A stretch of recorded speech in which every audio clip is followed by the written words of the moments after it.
Bonjour, bienvenue. Aujourd'hui, nous allons parler du droit du travail. Alors, est-ce qu'il y a une différence entre le droit social et le droit du travail? La réponse est oui.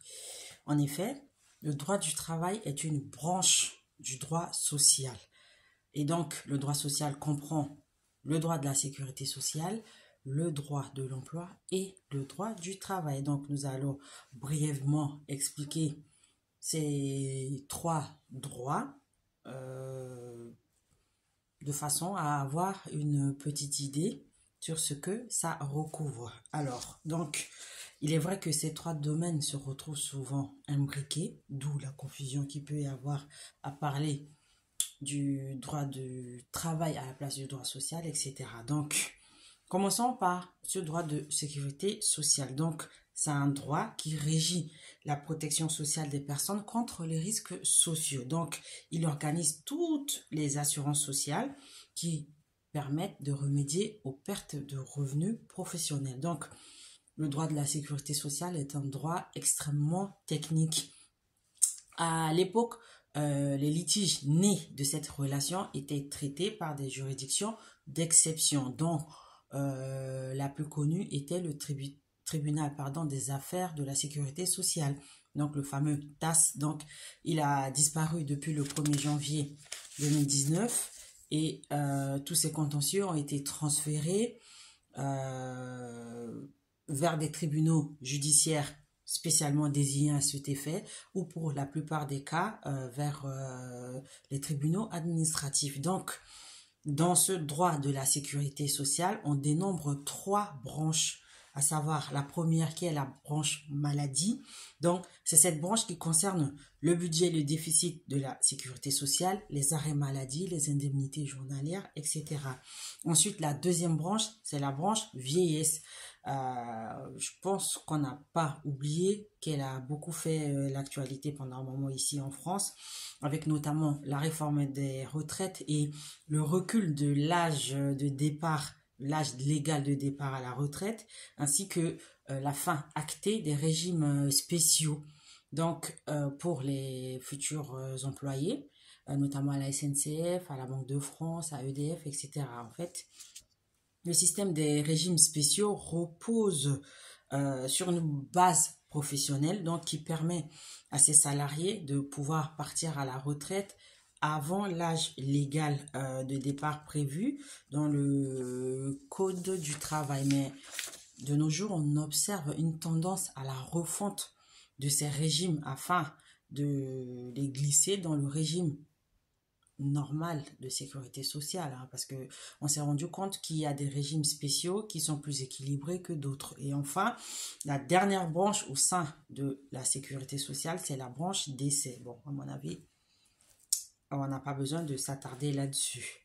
Ensuite, le deuxième droit que contient le droit de la sécurité sociale, c'est le droit de l'emploi. Donc, à l'origine, c'était une branche justement du droit du travail, donc qui a aussi pris son autonomie. Donc l'idée de départ au lendemain de la Révolution française, c'était que tous les citoyens avaient le droit à l'emploi. Donc il a coïncidé avec la rédaction de la Déclaration des droits de l'homme et du citoyen de 1789, ainsi que le préambule de la Constitution de 1946. Donc dans cette branche, on trouvait l'assurance chômage. Et donc, la réforme de l'assurance chômage a fait couler beaucoup d'encre en France dernièrement à travers des manifestations, notamment parce que cela introduit une modulation dans la perception, donc le montant des indemnités ainsi que la durée pendant laquelle un salarié involontairement privé d'emploi pouvait percevoir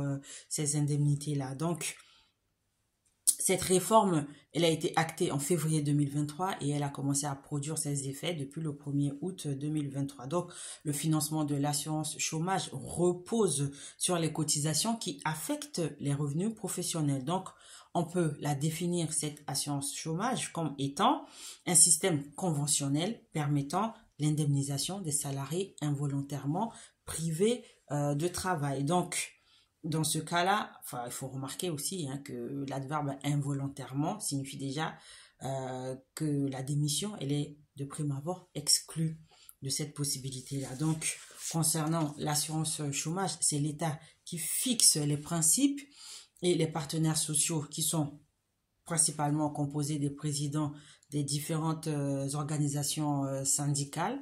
On fixe les modalités par voie de convention. On peut notamment citer par exemple les problèmes concernant l'assurance chômage des intermittents du spectacle.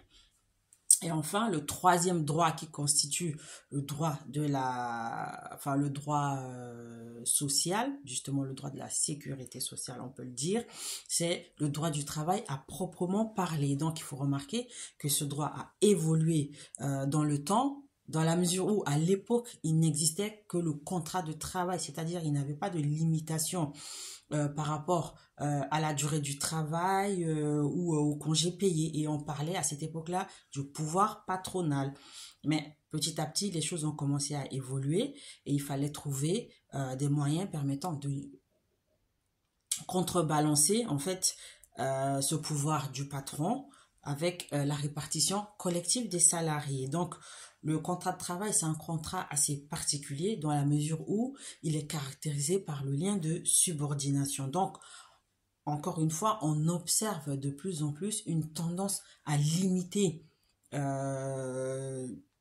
à contrôler ce lien de subordination, c'est selon les secteurs, hein, pour pouvoir maintenir un certain équilibre entre employeurs et salariés. Donc, c'est notamment le cas en ce qui concerne l'accident de travail qui survient pendant le temps de travail ou de maladie professionnelle qui peut être définie comme étant des maladies qui résultent de l'exposition à certaines conditions de travail. Voilà, donc lorsqu'un salarié est victime d'un accident de travail ou d'une maladie professionnelle, aujourd'hui, en fait, l'employeur ne peut plus simplement prendre acte de la rupture du contrat de travail, dans la mesure où il ne peut pas invoquer un cas de force majeure avec ces trois caractéristiques, c'est-à-dire un fait qui est imprévisible, qui est insurmontable et qui est étranger justement à la personne qui l'invoque. Donc, à ce moment-là, lorsque survienne un accident de travail ou une maladie professionnelle, l'employeur est obligé de procéder au licenciement du salarié avec ce qui va avec comme indemnité de licenciement ou indemnité de préavis. Donc voilà, ça ce sont les grandes évolutions concernant le droit du travail.